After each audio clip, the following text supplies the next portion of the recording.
Oke guys, kali ini saya akan membuat tutorial untuk menginstal aplikasi game Rerun di Chromebook. Oke, langsung aja kita install untuk aplikasinya, dan di sini kalian download dulu untuk aplikasi game Rerunnya. Untuk link downloadnya akan saya sediakan di link komentar. Lalu di sini kalian klik ya Linux.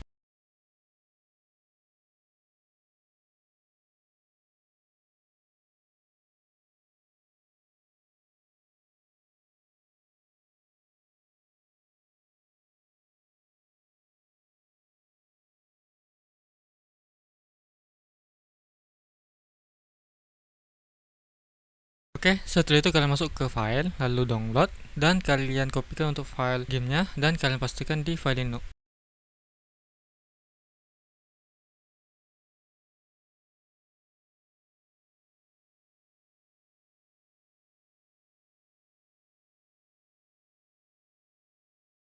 Setelah itu kalian kopikan script yang sudah saya sediakan di komentar, kalian copy satu persatu scriptnya dan kalian pastikan di terminal Linux.